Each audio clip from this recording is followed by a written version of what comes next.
Ola Kinaleta, aka Mahadi, not Mahali, the girl that calls. How many countries are we calling home now? How many countries are we calling home? 5 countries home. Yo.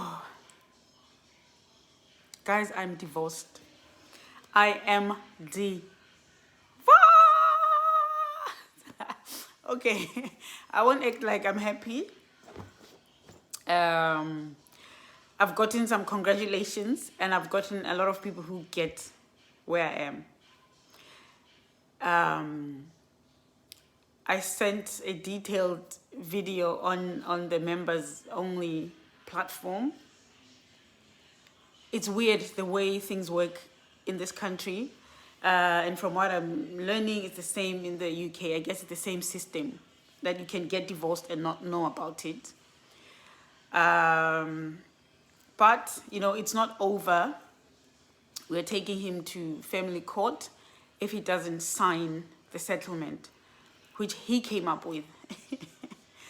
He came up with that settlement, and he would not pay the lawyer to make it a legally binding document. I had to do that. Now he won't sign it. So we're going to have to go to family court. I'm going to have to die in family court if I have to. I'm saying this because today I'm feeling slightly stronger. I'm saying this, but you know, sometimes one does wonder, is this worth it? Is this worth it? But I know for the children's sake, it is worth it, because what happens if I die, you know? Those of you who know Owami Nechibazaulu, something like that. You know, she was fighting for her sisters. Owami is a fellow YouTuber.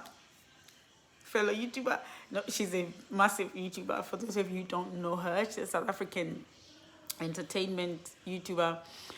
And she's just recently been having a court process where she's taking her dad to court for her sisters, you know.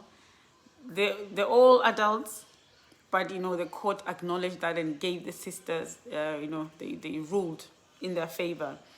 I remember her saying, don't leave it too late, moms, you know. Their mom died, and after the mom died, the dad turned against the kids. And I'm thinking, what happens if I die? If I just let this go and think I'm in Bogoto? I'm like, I'm going to look after my kids myself. I'm letting this go. I can't afford to look after the kids. He knows it, and yet he's not paying child support. He's not signing the financial agreement that we had. And the children, you know, it has to do with the children and the finances and stuff. All those things that he changed what I had proposed from my lawyers, what my lawyer had proposed to him, you know, from our discussion with the lawyer. He didn't want that. So I accepted what he proposed. Now he won't sign it, you know, and that's the final. That's what, to me, that's being done with this man. The fact that I'm divorced, I'm not happy with how everything went down. I didn't know about the new hearing date, and apparently, from what I hear, he gets told because he's the one who started the ball rolling. So I know with the first, when he was serving me, he was required to let me know. Even for me, when I was responding, I was required to let him know, to serve him. So he responded to my response, and I'm pretty sure he was required to let me know. He did not let me know. But what I just feel like was a waste of time, of my time and my emotions and everything, was, why was I required to contest the information on if it's not relevant for the divorce process? Because that's what I've come to understand, that the divorce itself, it's separate, and therefore it went ahead because we both wanted the divorce. Everything else, we need to go to children's court. We need to go to family court and sort that out separately. I didn't want lies on record. But I'm glad I put my side of the story. But then after he said I was lying, I couldn't respond. The case closed. when I went with my things after printing all the conversations, also showing that this man knew. He knew. There's nothing he doesn't know. He knew. I have also. He even apologized. You know, I mentioned before. Hi guys, if you're new here, I'm sorry. Please check my previous things, my previous uploads. Sorry, I'm just talking like everybody knows what's going on. I know not everybody knows what's up, but please check my previous uploads, especially the one before this one. The one, it says after God fear men, to put a lot more in perspective. So the man had actually apologized for the delay of child support, and then he goes to say he doesn't owe child support on his forms, lying under oath. We have to mention that to the judge. This man can end up in jail. I mean, he's already in so much trouble. He can actually, one small thing, they can throw him in jail. I don't know how he's playing like this. But anywho, I consulted a mediator. He had suggested a mediator. He had suggested mediation a while back. But he never ever means what he says. He never, like,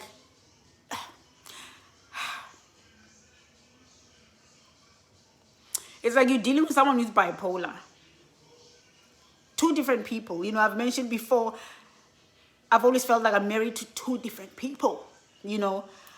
But now I've learned other different things that were happening, that were possibly happening in my marriage. But yeah, he will say one thing. It will never happen. The man he lies unnecessarily, and lots of future faking, lots of, yeah, future faking, love bombing. What's the other one?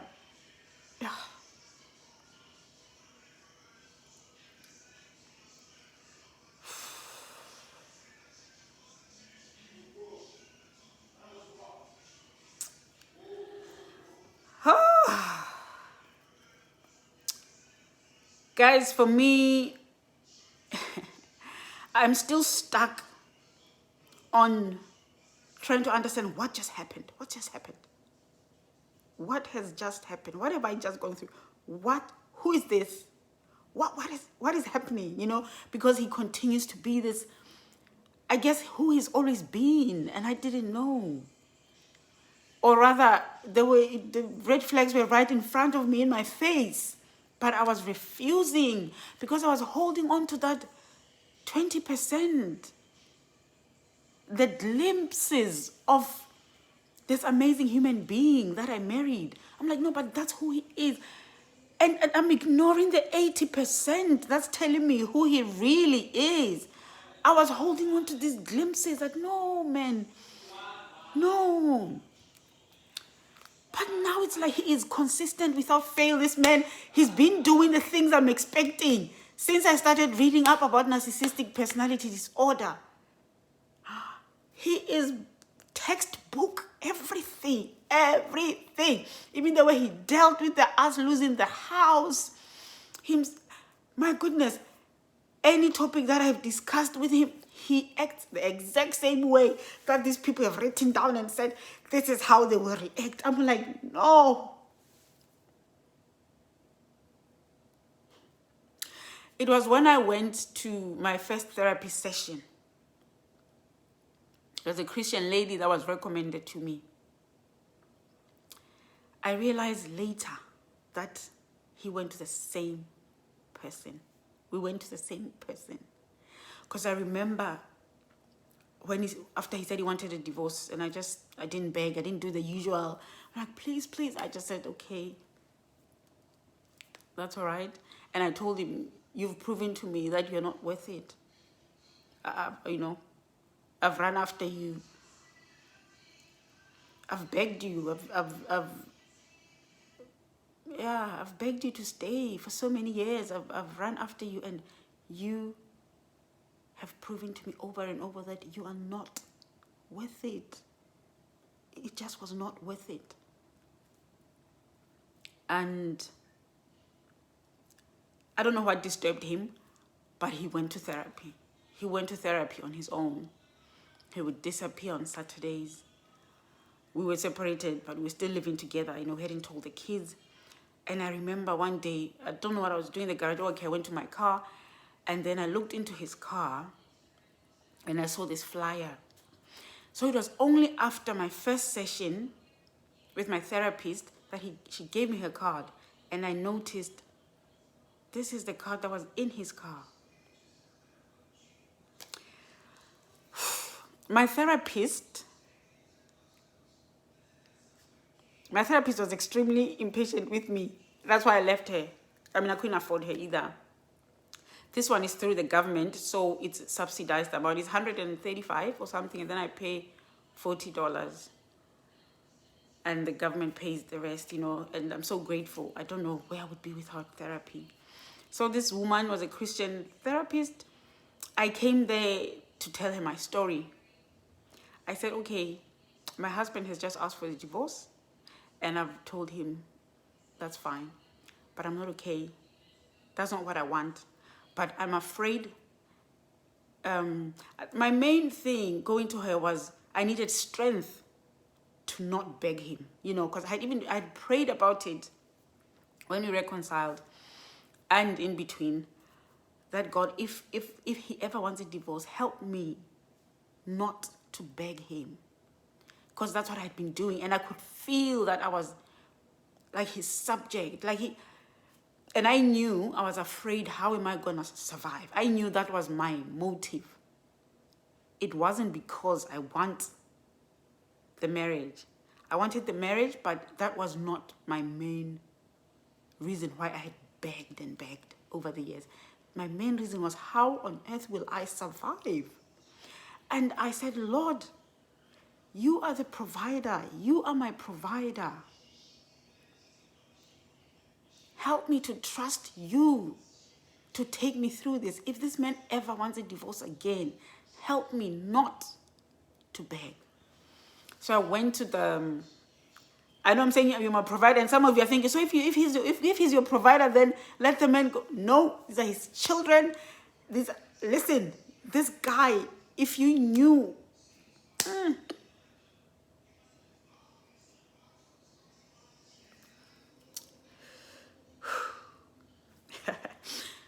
even this thing about therapy is just the background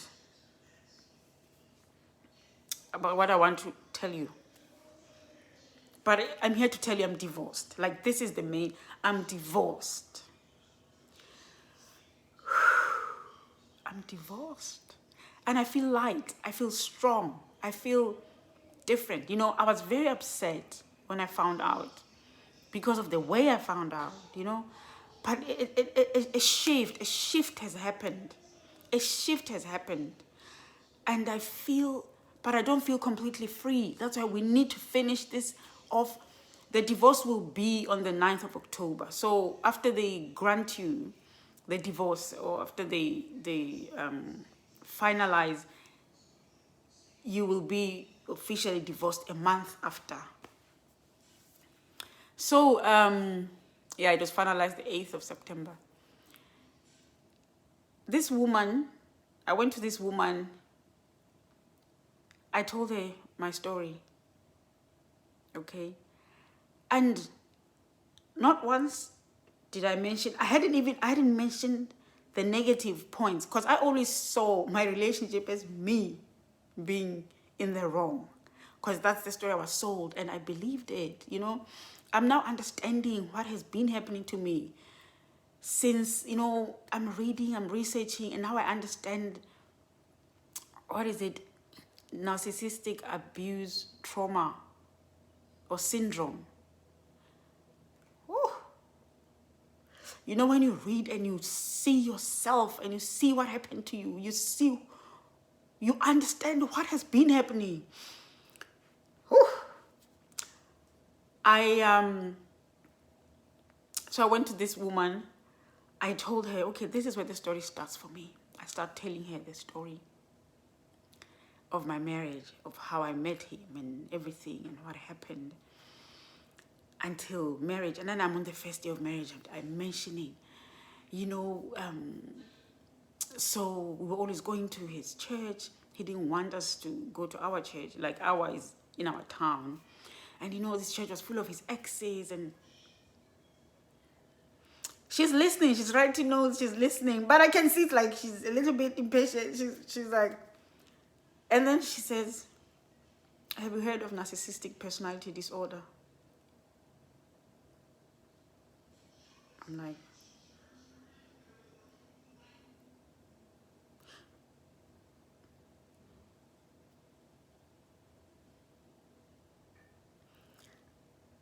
and right then, my world, and I just cried. Because when we reconciled in 2016, it was the first time I heard of NPD. And there was Dr. Ramani doing a TED talk. I think it was her. And I mean, I didn't even know it has negative connotations. I didn't know, like right now it's thrown around a lot, you know, everything, narcissistic tendencies, narcissist, this. So she was talking about narcissism, but I think she was talking about narcissistic personality disorder, not narcissism. I can't quite remember. But everything she was saying sounded just like my husband. And I said to him, you know, because for me, I mean, it was an innocent thing. To me, it was I was, whoa. She was not talking negatively about it. And I called him, I was like, this sounds just like you. This is what they say, this. And then he was like, man, my head. You know, he brushed it off, but also he was not offended. Which now, in hindsight, I'm thinking, does this man know? Did he know all along? But anywho, that was the last time I heard about it, and I left it alone. Until this woman asked me.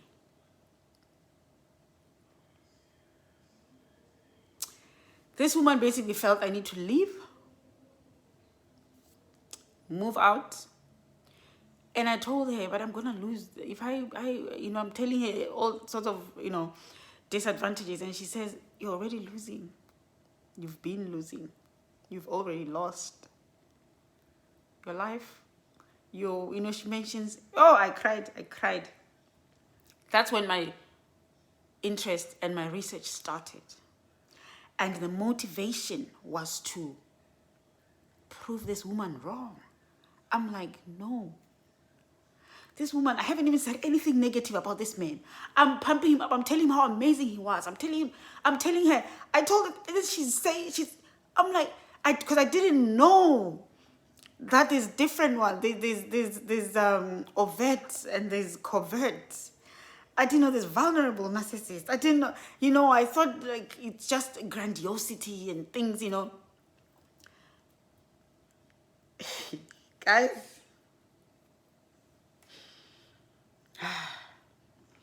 I'm telling you, I've been reading, I've been watching, and that's what has helped me go through all this. That's what has helped me accept the end of my marriage. It helped me accept that my life was fake. It was never there. Everything I ever believed never existed. Woo! That's a lot. And that's what I've cried about. And that has helped me. It's helped me. That's what has helped me cope with the end of my marriage, because I was married to a fake person. I was married to someone who was fake. Whoever I loved, whoever I fell in love with, is not there. That person does not exist.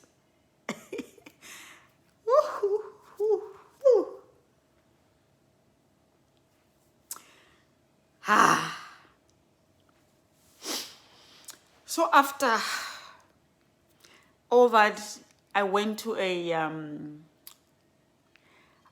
divorce seminar, peaceful divorce seminar. I remember inviting one of my friends and she said, oh, isn't that a Buddhist thing? She was showing me the sign, whatever. I was like, I was invited by another friend who's Adventist. My friend, hey. I don't even think she watches my videos. I don't know if she still does. We've sort of lost touch, which is my Italian friend. We went there, guys. My dad was still alive, you know. This whole thing started, my dad was still alive.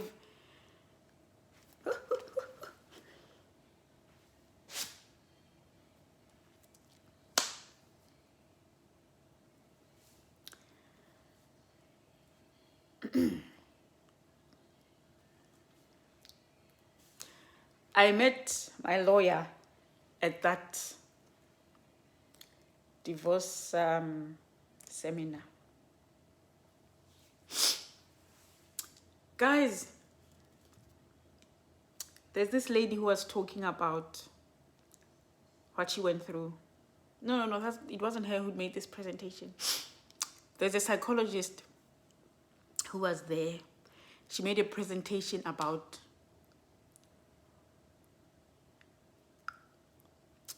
abuse.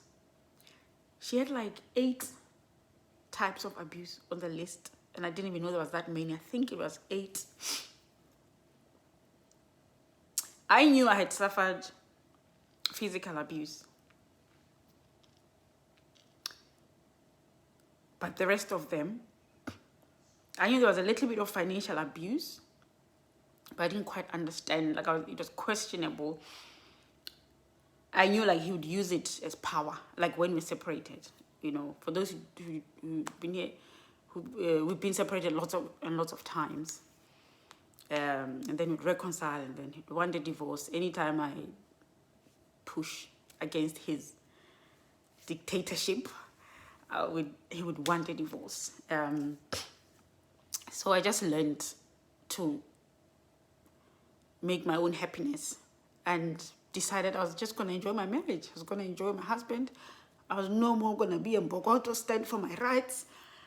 I'm just going to sweet talk him into things. And if there's resistance, I'm just going to let it go. And that's how I enjoyed my marriage, really. And I was happy with that.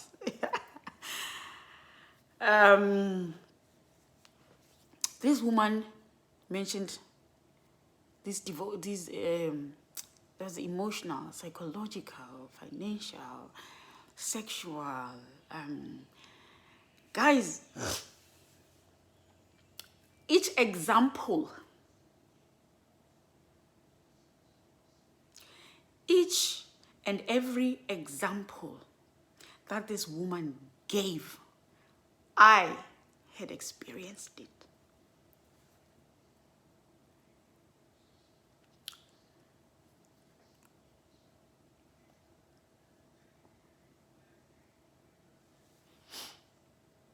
I couldn't listen anymore. I just burst into tears. I ran out of the hall.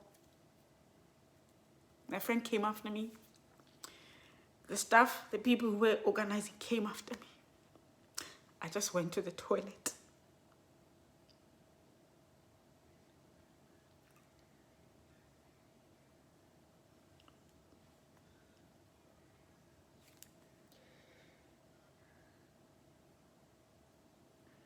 And driving back home,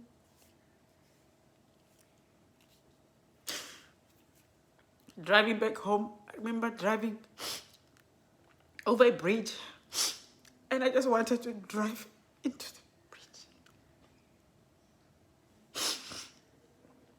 And I remember telling my dad,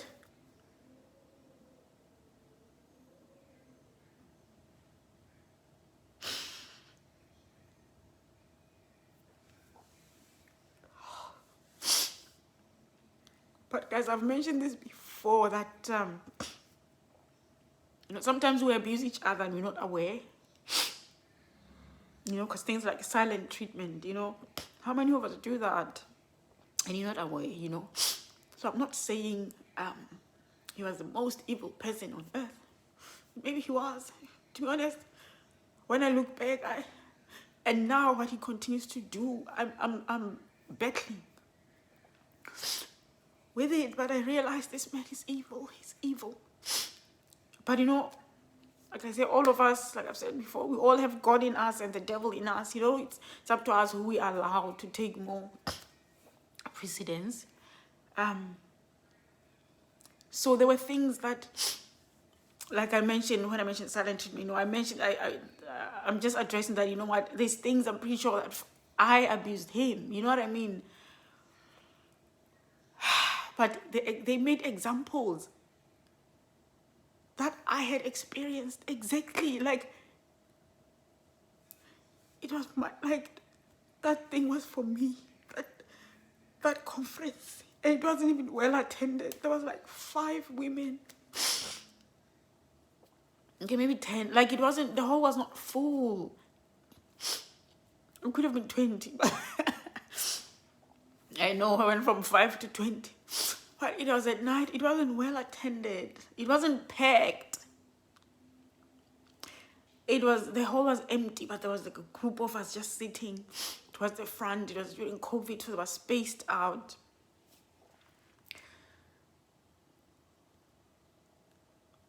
And I needed to hear that. I needed to see my life. You know, I felt like a rug had been pulled under my feet. Like, what? What have I just lived? You know, and I felt like, so people, as I was driving back, I was thinking, so people knew. You know, because I felt like I know a lot of people who knew. There's a lot of people who, when I talk to him, there's a guy, and this guy's not even in our circles. You know, he's an Australian guy. We're not even friends. We're not, you know. I remember when I told him, he was asking, oh, where's your husband? I said, oh, we've separated. He said, well, to be honest, I thought he was always, a bit, what's the word? He didn't use pompous. He didn't use grandiose. But there's a word that means he was full of himself. He said, to be honest, I've always felt he's full of himself. And I was surprised that that guy saw that. Because for me, it's only in hindsight, the thing that I saw and addressed with him, and he made me feel like I was imagining things, or I was the one who was like that. How could I even think that way? It's only now that I see that I was dribbled. He dribbled me throughout. Like, I was always right. I've always been right. So for this strange person he's a white Australian young person, how do you see that? How did you see that?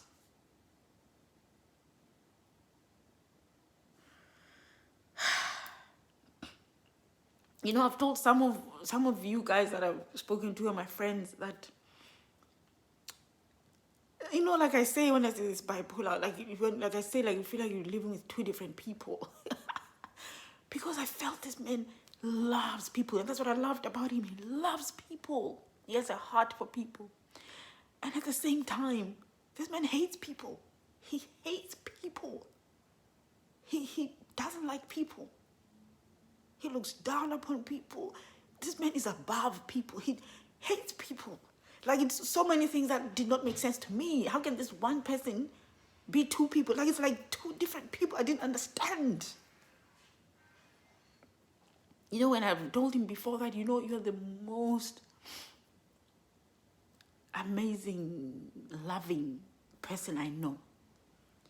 And yet at the same time, you're the most evil, heartless person I know. But you know, I just thought, you know what? When you know someone in a sense of marriage and everything, of course you're going to know each and everything about them. They were going to know your worst and your best. So I guess it makes sense that, okay, that's why. Because I know his best and his worst.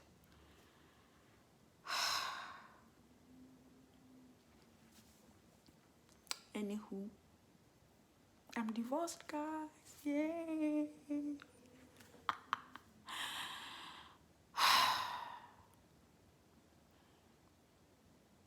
And now we can tell our truth.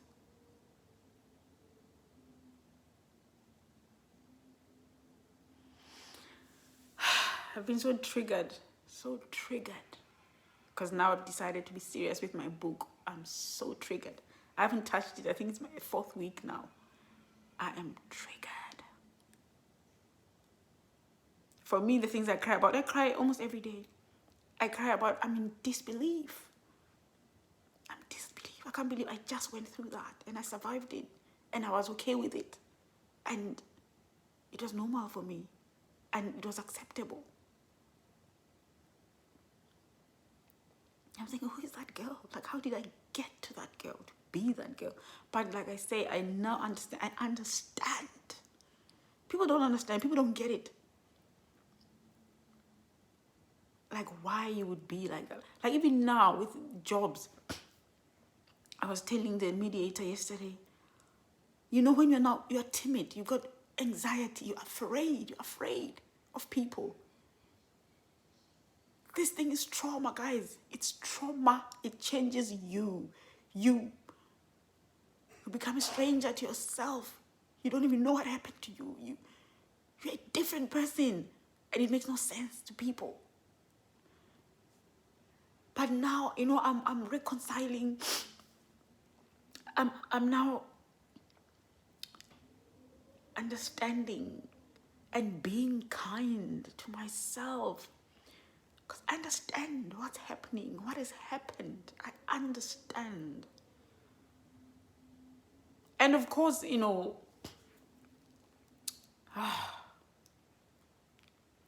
they always go for amazing people, amazing-hearted, good people. By they, I mean narcs. And I smile because that's what it means. That's who I was, or I am. You know? And for many years, I hated myself. He made me believe I was worthless. But it's important to mention before finishing this video that he apologized. You guys know, our last years were the best. This man apologized for all his actions, okay? It's important to put it up there. That when I started enjoying marriage, this man apologized. You know, he used to fat shame me. All those things have traumatized me. I'm still struggling with a lot of the things. It will take a while, and I think I need a narcissism specialized therapist. But all those things he apologized for, and it's important to mention before closing this video that he apologized. But now, I'm now struggling to reconcile who he is now, who he's become, how he's been acting with this separation. Because that, to me, is showing that he is who he's been. I don't know what he apologized for, because he's the exact same person. He's been like this. This is him.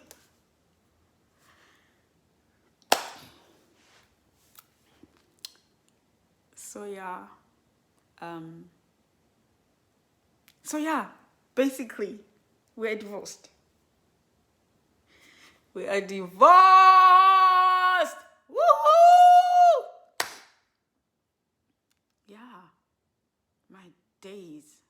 My goodness. What a life. What a life.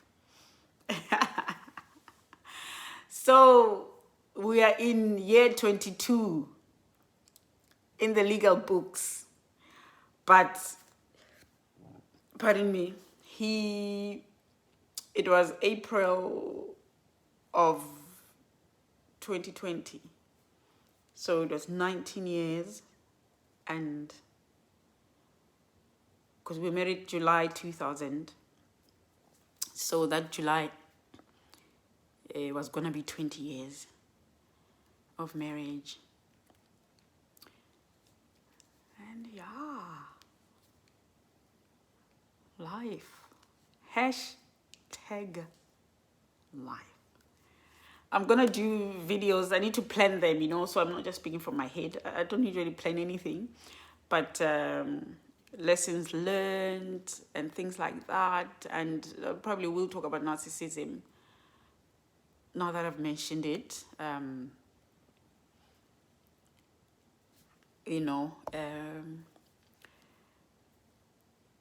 Yeah.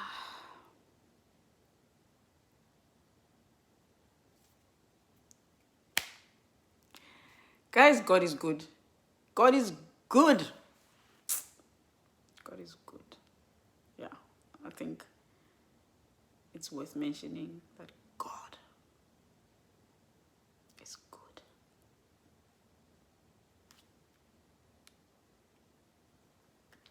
God is amazing. God is amazing. I've just had so it's a struggle finding rentals in Perth. My rental, this was meant to expire in October, but my landlord has expanded it. Before it even ended, he changed the contract to end in April. And I was thinking, if this was ending, where was I gonna? Because I'm not working. Guys, hook me up. Perth people, hook me up with a job. I'm not working. He's not paying child support, because that money actually helped me get this place. Even though he was upset, he wanted me to remove him from the system.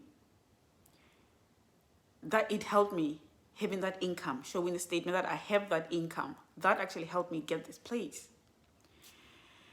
So now he's not paying child support. I'm not working. It's very easy. One can easily get homeless. Very easily. Easily. People who are working, who have families, two income homes. People are struggling. Here we are. He's not paying child support, but we're okay. We have lights. We have heaters. We have a home. We have food. Guys, there's a day my friend just popped in. She brought me pieces of tilapia. Guys, if you know how expensive tilapia is, she brought me 6 pieces of tilapia. She brought me 2 kilos of chicken. Drumstick, 1 kilo, and wings, 1 kilo. God will never leave you nor forsake you.